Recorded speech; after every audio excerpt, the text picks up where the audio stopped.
Dear friends and viewers, अस्सलाम वालेकुम। आज मैंने फ़ैसला किया है कोलेस्ट्रॉल के बारे में बात करूं। हमारे पास काफ़ी सारे लोग जो है वो बहुत सारी कन्फ्यूजन्स लेके आते हैं कोलेस्ट्रॉल के बारे में। खुद साख्ता रिपोर्ट करवा के आते हैं कोलेस्ट्रॉल की, या किसी के मशवरे पे करवाने आते हैं और इंसिस्ट करते हैं हमें कि हमें कोलेस्ट्रॉल की गोली दें।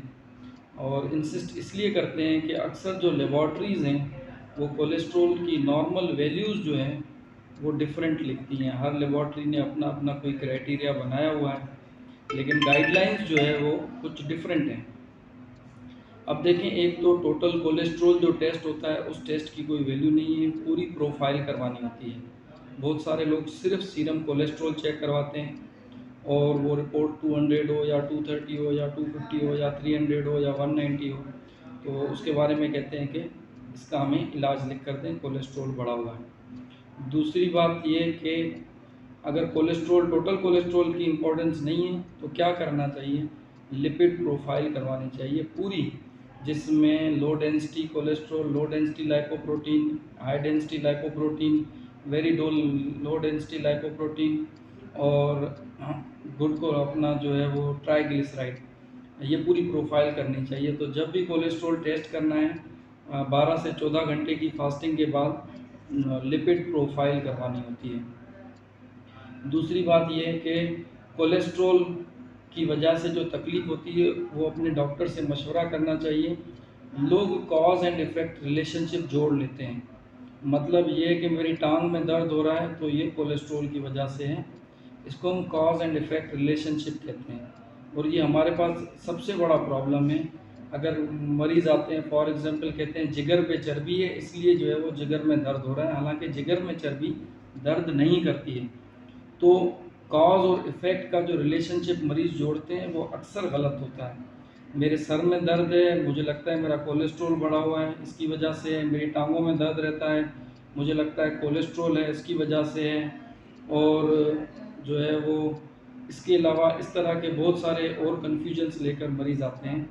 तो देखें, कॉज और इफ़ेक्ट का रिलेशनशिप एक स्पेशलिस्ट डॉक्टर ने बनाना होता है, खुद से नहीं बनाना चाहिए। आपको जो अलामत हैं वो डॉक्टर्स के साथ शेयर करें और डॉक्टर को ये फैसला करने दें कि क्या बीमारी है।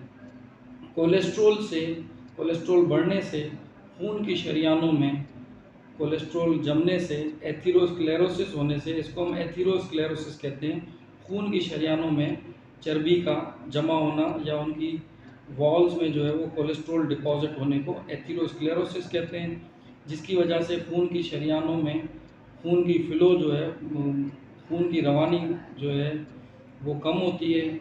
और जहाँ जहाँ जिस्म के जिस हिस्से में वो कम होती है उसके मुताबिक अलामतें होती हैं। अगर दिमाग में कम हो तो फालिज होता है, दिल में कम हो तो एंजाइना या हार्ट अटैक होता है, टांगों में कम हो तो जो है वो गैंग्रीन होता है, या पाँव, जैसे शुगर के मरीज़ों में काले हो जाते हैं पाँव जो है वो, गैंग्रीन जिसको कहते हैं। और अगर गुर्दों की कम हो तो जो है वो गुर्दों का साइज़ कम होता है और गुर्दे अपना फंक्शन करना कम कर देते हैं। और इस तरह से जो है वो बहुत तरह की अलामत कोलेस्ट्रॉल पैदा कर सकता है। लेकिन बड़ी जो है वो सिग्निफिकेंट अलामत हैं, कोई टांग में दर्द, एक हाथ में दर्द या फिर जो है वो सर में दर्द कोलेस्ट्रॉल की वजह से अक्सर नहीं होता है।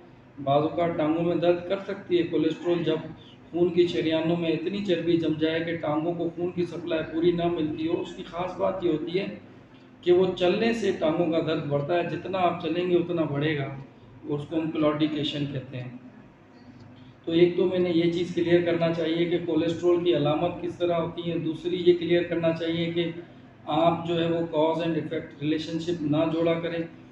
तीसरी जो इम्पोर्टेंट बात आज मैं बताने जा रहा हूँ वो ये है कि किस कोलेस्ट्रॉल लेवल को ट्रीट करना चाहिए।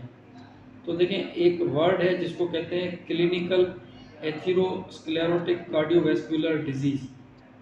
इसको मैं उर्दू में तर्जुमा करूँ तो खून की शरीयानों में चर्बी जमने की वजह से आपको जब कोई बीमारी हो, फॉर एग्ज़ाम्पल फालिज हो, हार्ट अटैक हो, या पैरों में गैंग्रीन हो, या पेरिफेरल वैस्कुलर डिजीज़ हो, मतलब खून की शरीयानों में चर्बी जमने से कोई बीमारी पैदा हो, तो उसमें कोलेस्ट्रॉल की गोली खानी ही खानी है, लेवल की कोई भी वैल्यू नहीं है। क्लिनिकल एथेरोस्क्लेरोटिक कार्डियोवास्कुलर डिजीज़ में कोलेस्ट्रॉल की टेबलेट लाजमी खानी है, चाहे कितना भी लेवल हो, कम हो या ज़्यादा हो, लेवल की कोई वैल्यू नहीं है। अच्छा, जिस इंसान को कोई भी बीमारी नहीं है, क्लिनिकल एथेरोस्क्लेरोटिक डिजीज़ नहीं है, उसका अगर लो डेंसिटी लाइपोप्रोटीन 190 से ज़्यादा हो तो कोलेस्ट्रॉल की टेबलेट दी जाती है। LDL greater than 190। लोग हमें इंसिस्ट करते हैं कि लेबॉर्ट्री में लिखा हुआ है 130 नॉर्मल होनी चाहिए, 160 नॉर्मल होनी चाहिए, कोलेस्ट्रॉल की टेबलेट आप हमें लिख कर दें। तो उनकी नॉलेज में इजाफा करने के लिए ये चंद अल्फाज मैं कह रहा हूँ। तीसरी कैटेगरी होती है डायबिटीज़। शुगर के मरीज़ों में अगर उम्र 40 साल से ज़्यादा है तो कोलेस्ट्रॉल की गोली जो है वो लाजमी हो जाती है। चौथी जो कंडीशन है, एक इंटरनेट पे इसको कैलकुलेटर्स मौजूद हैं जिसमें अपना जो है वो आपको दिल का दौरा पड़ने का जो रिस्क है वो कैलकुलेट किया जाता है, जिसको हम कार्डियोवास्कुलर रिस्क कैलकुलेटर्स कहते हैं। वो अगर 10 ईयर रिस्क 7.5% से ज़्यादा हो तो जो है वो कोलेस्ट्रॉल की टेबलेट लेनी चाहिए। उस कैलकुलेटर्स में आपको अपना ब्लड प्रेशर, आपका अपना कोलेस्ट्रॉल, शुगर, आपका अपना वज़न, आपकी अपनी हाइट, मतलब आपको मोटापा है, शुगर है, कोलेस्ट्रॉल है, ब्लड प्रेशर है, तो वो रिस्क जो है वो बढ़ता जाता है। और वो रिस्क 10% रिस्क 7.5% से ज़्यादा हो तो जो है वो टेबलेट दी जाती है। तो 4 कंडीशंस मैंने बताई। क्लिनिकल एथेरोस्क्लेरोटिक डिजीज़ हो तो उसमें टेबलेट लाजमी है। डायबिटीज़ में 40 साल से उम्र ज़्यादा है तो लाजमी है। 7.5% से ज़्यादा 10 ईयर रिस्क है दिल का दौरा पड़ने का तो लाजमी है। और जिसको कोई भी तकलीफ़ नहीं है तो एलडीएल 190 से ज़्यादा है, 190 से ज़्यादा है तो टेबलेट लाजमी होती है, वरना जो है वो टेबलेट लाजमी नहीं होती। और सिर्फ टेबलेट इलाज नहीं है, लाइफस्टाइल मॉडिफाई करना पड़ता है। टोटल कैलोरीज आपकी जो है वो आपको कम करनी पड़ती है। किसी ज़माने में ये समझा जाता था कि ज़्यादा तेल खाने से या ज़्यादा घी खाने से सिर्फ कोलेस्ट्रॉल बढ़ता है। कोलेस्ट्रॉल बेसिकली ज़्यादा कैलोरीज खाने से बढ़ता है। आपके जिस्म को जितनी कैलोरीज की ज़रूरत है अगर हम उतनी लेंगे तो जो हम खाना खाएंगे वो सारा बर्न होके मेटाबोलाइज हो जाएगा। अगर हम एक्स्ट्रा कैलोरीज खाएंगे तो लिवर उसको जो है वो फैट में कन्वर्ट करके, ग्लाइकोजन में कन्वर्ट करके बॉडी में स्टोर करता है। तो ओवर ईटिंग से बेसिकली जो है वो कोलेस्ट्रॉल बढ़ता है। और सीडेंटरी लाइफस्टाइल से बढ़ता है, जो सिर्फ बैठ के खाते हैं, जिनका कोई भी मेहनत मुशक्क़त वाला काम नहीं है, वर्जिश नहीं करते हैं, स्पोर्ट्स एक्टिविटी में इन्वॉल्व नहीं होते हैं, उनका भी जो है वो कोलेस्ट्रॉल बढ़ता है। तो लाइफस्टाइल भी बहुत इम्पॉर्टेंट है, सिर्फ टैबलेट्स जो है वो उनसे गुजारा नहीं होता। तो शुक्रिया, उम्मीद है कि मैं आज जो है वो कोलेस्ट्रॉल के बारे में कुछ कन्फ्यूजन्स को क्लियर करने में कामयाब रहा हूँ। Thank you.